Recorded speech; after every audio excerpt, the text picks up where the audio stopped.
la mort est un mystère. C'est Épicure qui disait que de la mort, on ne peut rien dire.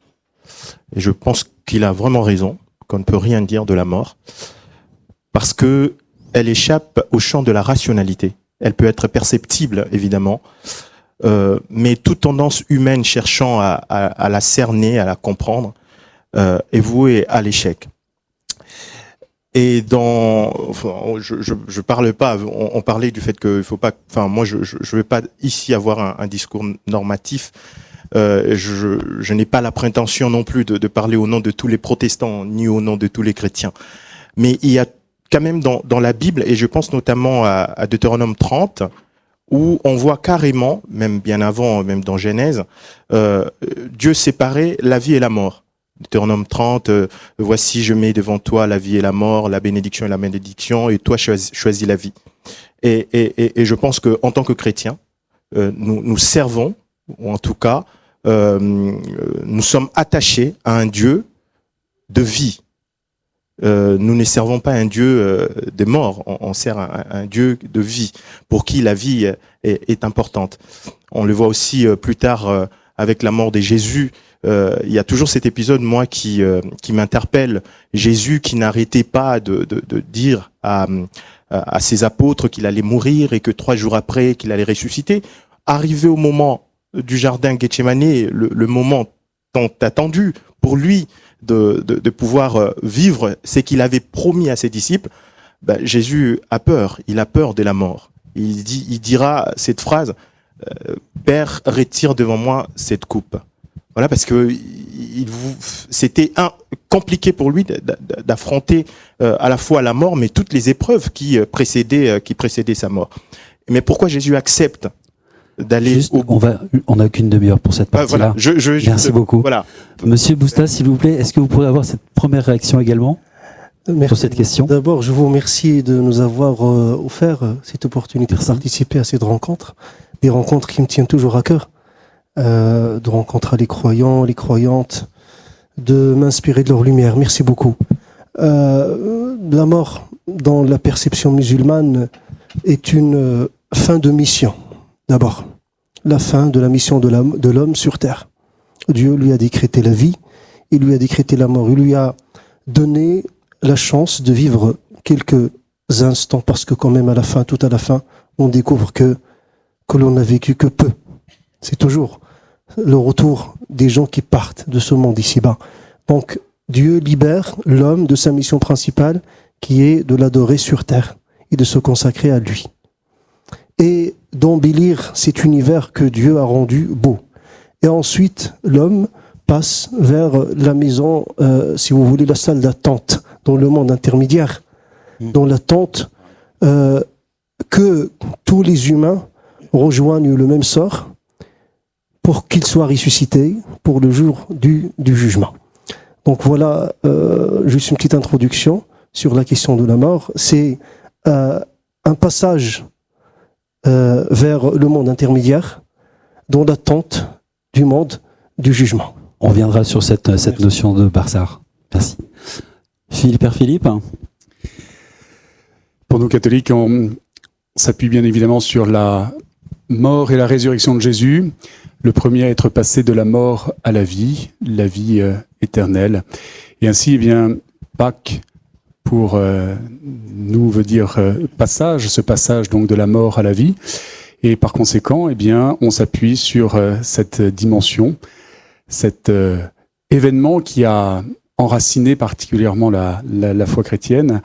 Et donc, on considère que la mort est un passage de la vie ici-bas sur terre vers la vie éternelle, la vie avec Dieu, avec tous ceux et celles qui nous ont déjà devancés dans l'éternité et en vivant aussi dans une forme de communion des saints également, avec ce lien qui existe avec ceux qui restent ici-bas et ceux qui sont déjà au ciel.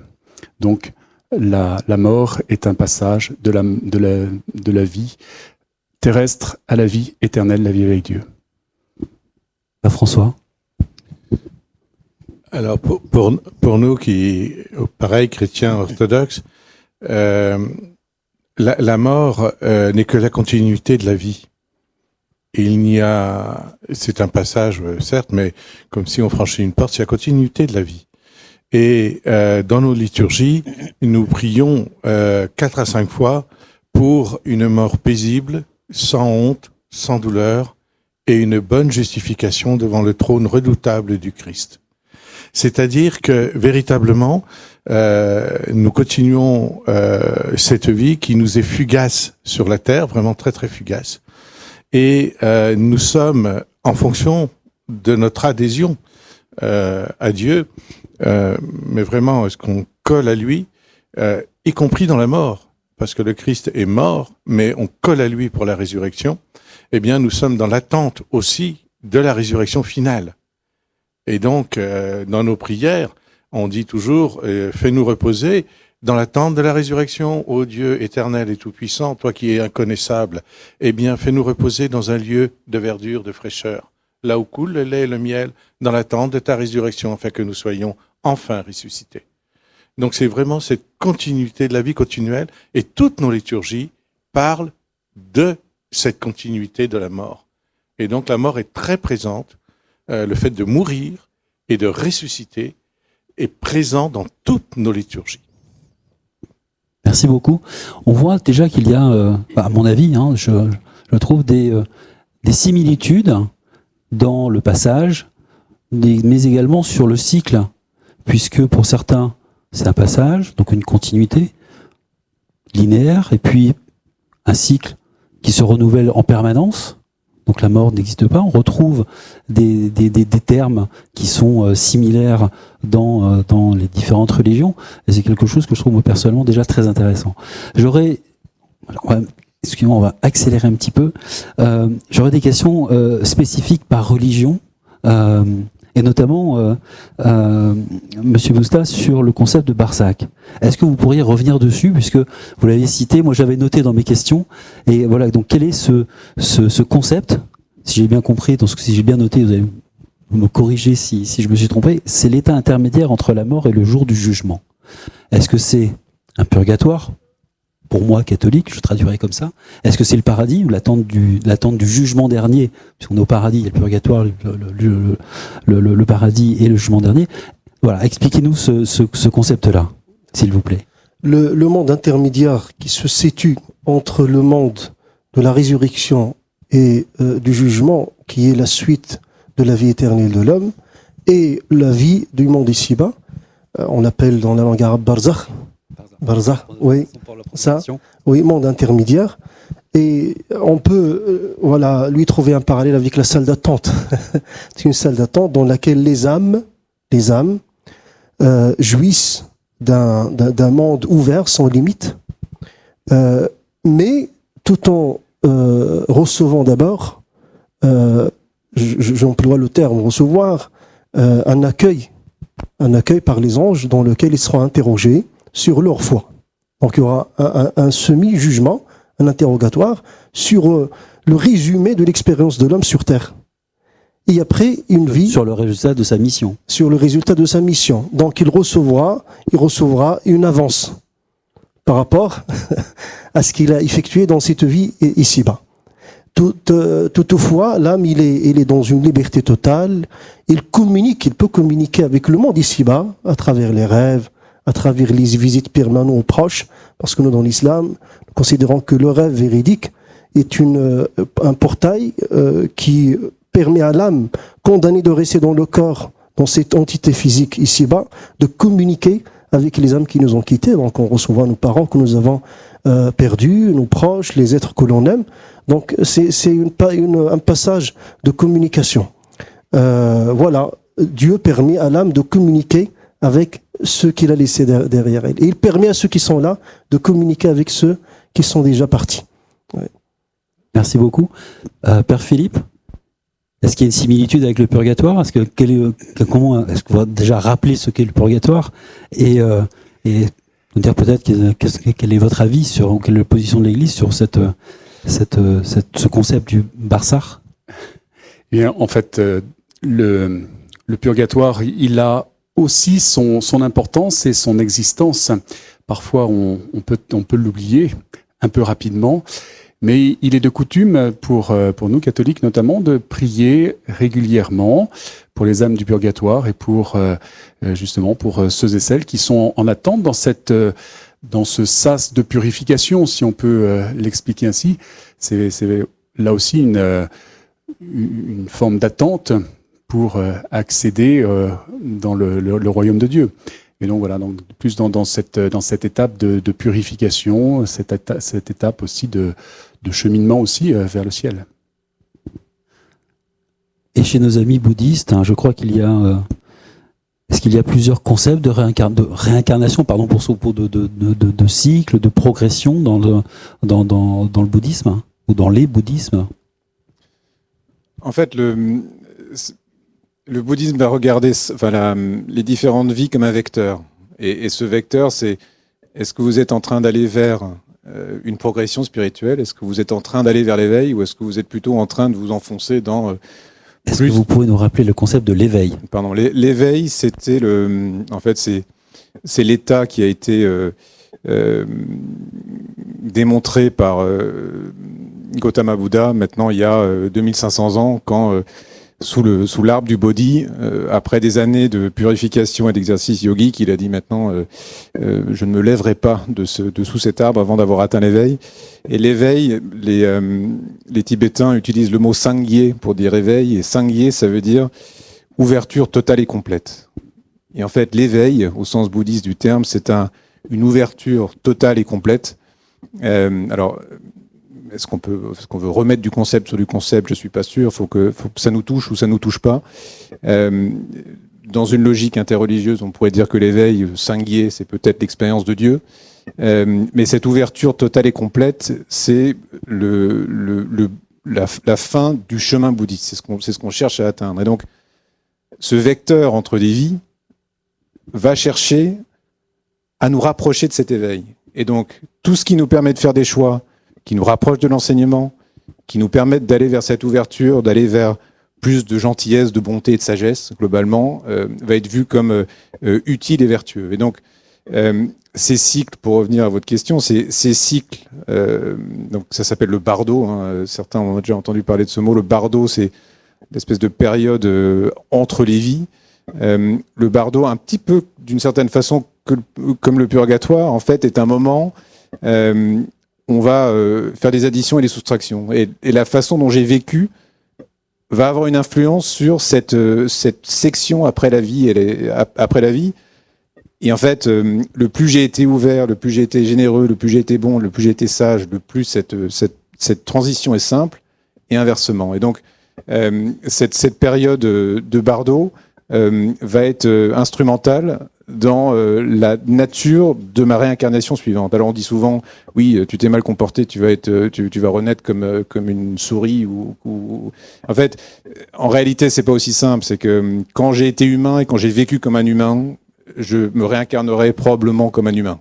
C'est un petit peu ça la logique.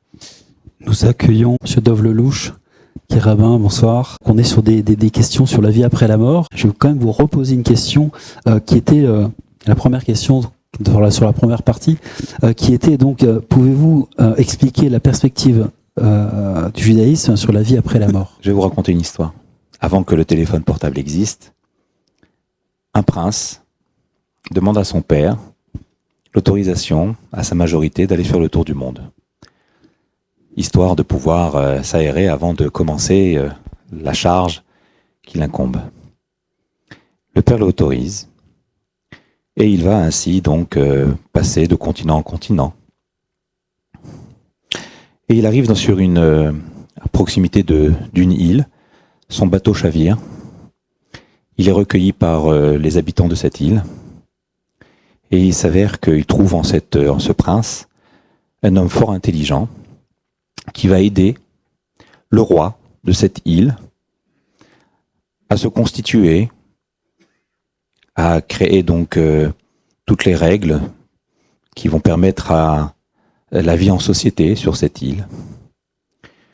Elle va devenir prospère, il va s'occuper de la pêche, il va gérer la chasse, il va orchestrer l'installation urbaine pour que tout le monde ait les commodités. et sa présence devient indispensable. Le roi s'inquiète. Où est passé son fils? Plus de nouvelles. Alors il envoie aux quatre coins du monde ses hommes pour se mettre à la recherche du prince. Et ils finissent, après de nombreux mois, à retrouver les traces. Et ils arrivent dans l'île, ils demandent à rencontrer le prince, et ils veulent le reprendre avec eux. Mais là, le roi de cette île s'oppose. On essaye de parlementer, rien n'y fait. Il retourne donc voir le père et il lui explique que le fils ne pourra pas revenir. Il est hors de question de laisser évidemment le prince seul. Et le roi va lui-même se déplacer pour aller chercher son fils. Il trouvera les mots pour justifier le fait que son fils n'était pas là définitivement, qu'il était juste de passage, et qu'il a d'autres missions qui l'attendent auprès de la couronne, dans son royaume, dans son monde. Cette image, vous l'avez bien comprise, le prince, c'est l'âme. L'âme qui est la fille ou le fils chéri de Dieu. Et Dieu envoie cette âme dans un corps qui vient sur terre pour 50, 10 ans, 70 ans, 120 ans. Mais quand arrive le moment de repartir et de retrouver le Père, eh bien, personne ne peut s'y opposer. Personne ne peut demander qu'on laisse sur terre cette âme qui n'était que de passage. Et c'est ainsi que le prince doit retourner auprès des siens. Voilà la vie en une image, résumée par un de nos penseurs qui s'appelle le Magui de Douvna et qui a donc essayé d'expliquer brièvement qu'est-ce que la vie sur Terre. Puisqu'aujourd'hui c'est un jour important dans notre calendrier et que j'ai le micro, donc je vais en profiter pour le garder quelques instants en plus. 2 minutes. En 2 minutes. Nous avons un grand maître de la Mishnah, l'enseignement oral, c'est-à-dire les commentaires de la Torah, qui s'appelait Rabbi Meir. Meir signifiant en hébreu la lumière. Il illuminait par sa science et par sa connaissance. Et aujourd'hui, c'est sa Iloula, c'est son anniversaire de sa disparition. Iloula en hébreu signifie le mariage. Donc le jour de la mort est un mariage. C'est en fait l'âme qui retrouve les siens. Et Rabbi Meir disait qu'un jour, en rentrant de la synagogue le vendredi soir, il ne voit pas ces 2 garçons à sa table. Sa femme va lui cacher que, en fait, les 2 enfants ont été pris d'une maladie bizarre. Ça doit être certainement un arrêt cardiaque ou autre chose, et ils sont morts, les 2. Et la mère va trouver donc toutes sortes d'excuses pour dire à son mari, commence le repas, certainement qu'ils viendront plus tard. Rebelote, le lendemain matin, il ne voit toujours pas ses enfants, et la femme va trouver d'autres excuses. Et ainsi de suite. Le samedi soir, quand le Shabbat est terminé, vous savez, le Shabbat, c'est le jour du samedi, le jour du repos, où le monde s'est arrêté. Le Créateur a posé ses instruments, et il a décidé que ce jour-là soit un jour de repos. Eh bien, le jour du Shabbat, il est interdit de pleurer. Il est interdit d'être triste. C'est un jour des délices. Donc là, l'épouse n'a pas voulu attrister son mari. Et le samedi soir, quand le Shabbat est terminé, à la sortie des étoiles, l'épouse appelle Rabbi Meir et lui dit « J'ai une question à te poser. Ma voisine m'a confié un diamant très pur et m'a demandé de le lui garder. Elle est venue ce soir taper à la porte et me demander de le lui rendre. Mais je n'ai pas envie de lui rendre. Que dois-je faire, Rabbi ?» Et Rabbi Meir lui répond « Mais ma femme, tu es pourtant tellement intelligente. Cette question-là est digne d'un enfant. Ça ne t'appartient pas, ce diamant. Donc tu dois rendre à sa propriétaire. » Elle lui dit « Maintenant, je te demande de me suivre. » Et elle l'accompagne à l'étage, elle ouvre la porte de la chambre et elle lui montre ses 2 fils qui étaient morts, allongés sur leur lit. Et là, Rabbi Meir comprend, il pleure, et sa femme lui dit « Mais pourquoi tu pleures? Tu viens de me donner la réponse. Ce qui ne nous appartient pas doit être restitué à son propriétaire. » Ils étaient jeunes, ils étaient pleine force de l'âge. Ils auraient, comme nous le disons, toute la vie devant eux. Mais ce que nous voyons n'est pas forcément la vérité. La vérité, seul l'Éternel la détient. C'est lui qui nous a créés.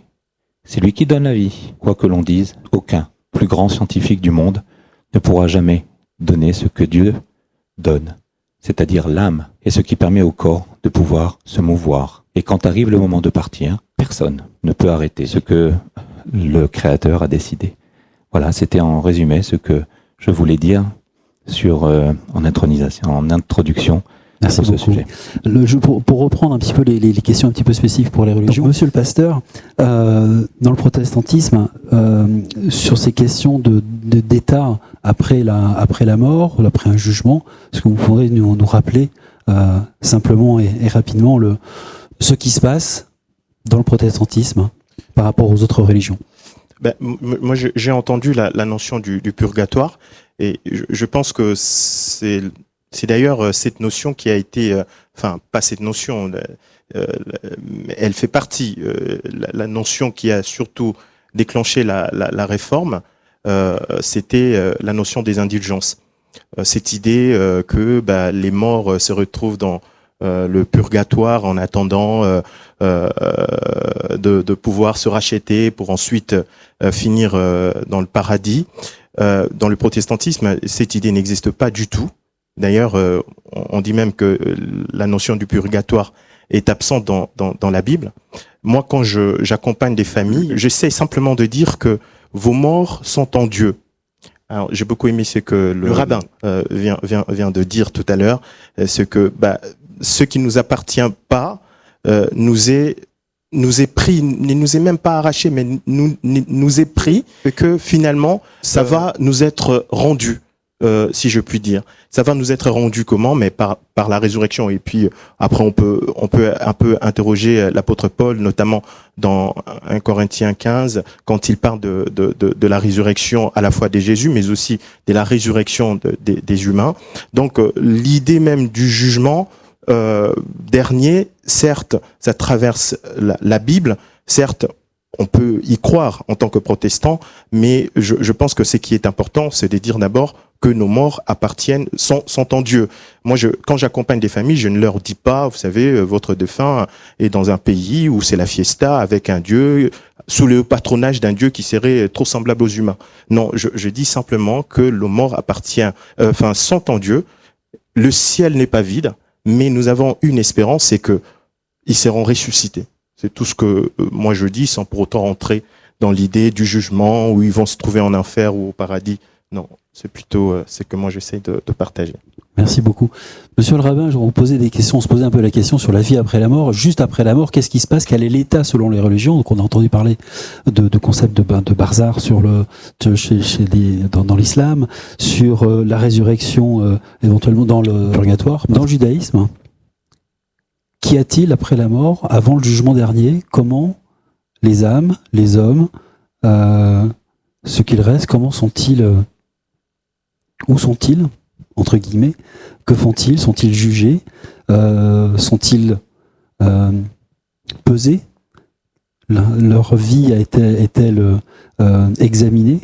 Comment ça se passe? Voilà, je ne suis pas ni scientifique ni philosophe, mais je vais simplement rapporter une expérience qui a été faite en parapsychologie par plusieurs docteurs à travers le monde. Docteur Raymond Maudit, qui est, paraît-il, une grande pointure dans le domaine de la psychiatrie, qui vit en Virginie, et qui a fait une expérience sur 877 témoins, patients, et qui raconte donc la mort qu'ils ont subie, une mort clinique, et puis ensuite qu'ils sont revenus au monde et ils ont vu des choses. Un autre docteur qui s'appelle Elisabeth Kobeler-Ross, qui habite à Détroit, et qui elle aussi a des milliers de témoignages. Les deux ont écrit des livres, et ils racontent tous l'expérience de leurs patients. Donc je répète, ce sont des patients qui viennent de différents continents, qui ne se connaissent pas, qui n'ont pas communiqué entre eux, et tous ont le même parcours de cette expérience de vie clinique, de mort clinique, pardon, et de résurrection, on peut dire comme ça. La première chose, ils voient leur âme qui s'élève, qui sort du corps. Et ils voient leur corps. et eux sont au-dessus. Donc ils comprennent bien qu'il y a une différence entre cette âme qui, elle, est libre de pouvoir se séparer du corps et qui donc prend de l'altitude et qui commence à voir tout. Alors ça peut se passer dans une salle d'opération où il voit les chirurgiens qui sont en train de bouger, de toucher le corps et d'essayer de guérir, de soigner ou d'arrêter l'hémorragie. Et cette âme donc s'élève, et plus elle s'élève, et plus elle voit le monde devenir de plus en plus petit pour arriver ensuite dans un tunnel obscur qu'elle va traverser. Et au bout de ce tunnel, elle voit une lumière intense, une lumière qu'elle n'a jamais connue. Sur Terre, il n'existe pas l'équivalent de cette luminosité. C'est une lumière blanche qui devient de plus en plus forte. Et ensuite, elle commence à être accueillie, cette âme. Donc elle comprend, hein. Elle comprend, elle voit. Donc il y a une conscience. Et les proches qui ont quitté le monde des vivants, qui viennent l'accueillir. Ils ne communiquent que par la pensée entre eux. Il n'y a pas de parole, d'échange de paroles. L'étape suivante, ce sont des photos. Et c'est là le point le plus important. Des photos de la vie, de sa vie, qui vont défiler à grande vitesse. Comme une sorte de film de tout ce qu'elle a connu, en bien, en mal. Et on va faire arrêt sur image et on va lui demander, est-ce que tu es d'accord ? Est-ce que c'est bien toi qui as vécu cela ? Alors, sur les belles expériences, oui. Mais sur les mauvaises expériences un peu moins valeureuses, eh bien, elle est obligée de reconnaître, puisqu'elle se voit dans le film. Et puis après, on arrête.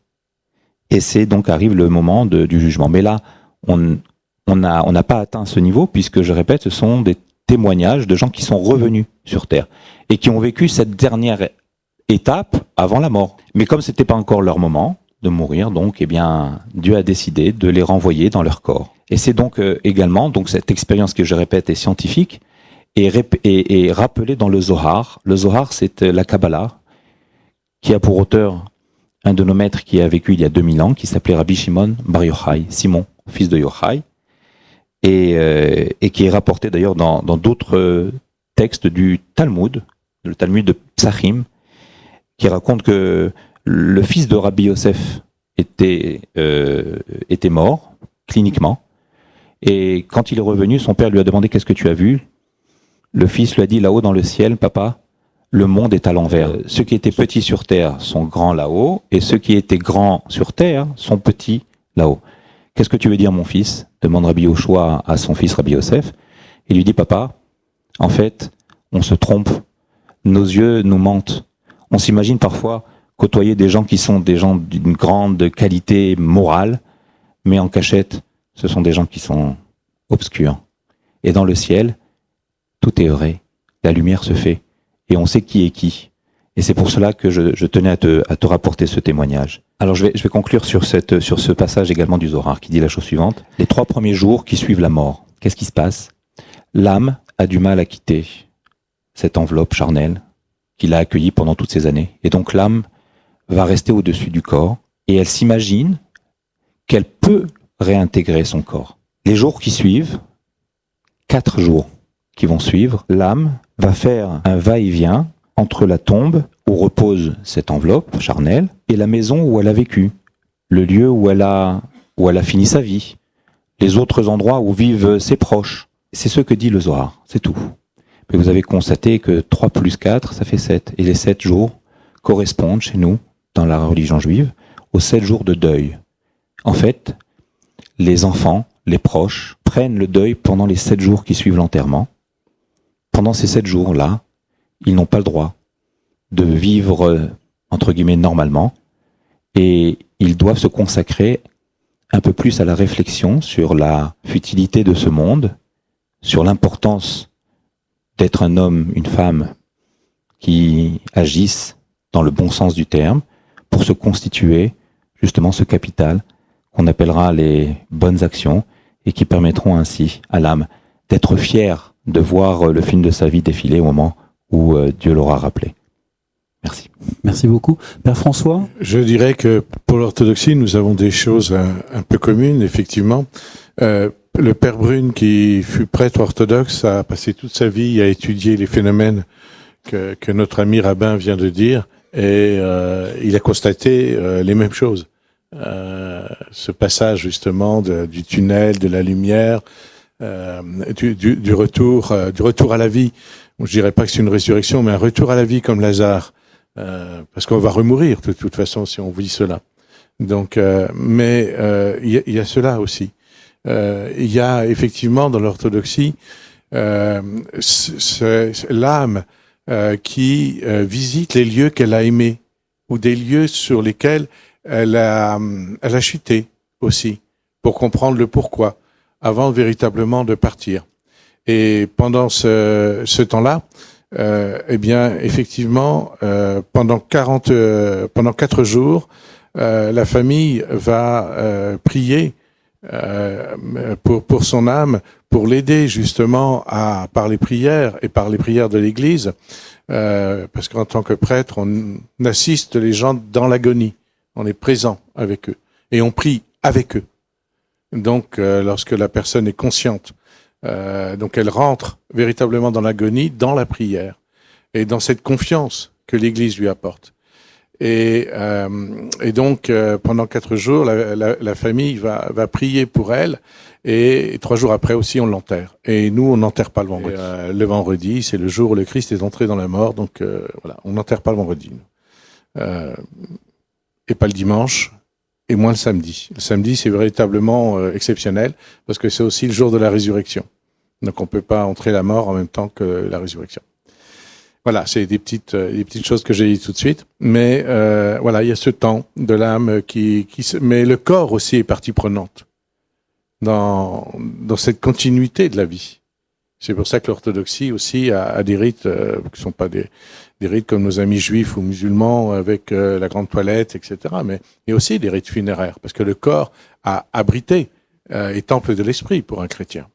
Et donc on ne va pas détruire, dénaturer, profaner ce qui a abrité Dieu. Et l'âme est quand même en contact continuel avec Dieu. Et donc, et ça je le dis tout de suite, c'est pour ça que nous, la crémation, on ne connaît pas. Voilà, donc on se retrouve bien aussi dans ce temps et j'aime beaucoup ce qu'a dit notre ami Rachid, parce que l'orthodoxie pense pareil, l'âme continue et communique avec les vivants. Il n'y a pas de séparation entre le monde des morts et le monde des vivants. Il n'y a qu'un seul monde. Seulement, il y en a qui sont déjà vers Dieu ou qui vont vers Dieu, et puis d'autres, comme nous, on ne l'est pas encore, mais on y va tous. Et on ne se rend pas bien compte, mais la conséquence de nos actes dans cette fugacité de notre vie a des conséquences pour notre éternité, dont il va falloir, à un moment donné, se débarrasser. D'où ce temps, on va dire ce temps, c'est impropre, parce que nous sommes temporels, mais en réalité, il n'y a plus de temps. Mais c'est pas un espace non plus. Mais cette attente entre ce que nous sommes lorsqu'on vient de mourir et la résurrection finale, et donc c'est aussi un temps de déchargement, de purification. C'est pas le purgatoire comme nos amis catholiques peuvent le vivre, mais voilà, c'est un temps où on a encore cette possibilité, en répondant en vérité aux questions. Justement, ça peut être une photographie, ça peut être une question d'un ange, ça peut être peu importe, on ne sait pas trop, mais en vérité, est-ce qu'on assume ce que nous étions et est-ce qu'on assume ce que nous sommes? Et nous sommes des êtres bien qu'incarnés, nous sommes divino-humains. On vient de Dieu et on retourne à Dieu. Merci beaucoup pour la fin de cette première partie qui me permet de faire cette excellente transition. Merci beaucoup.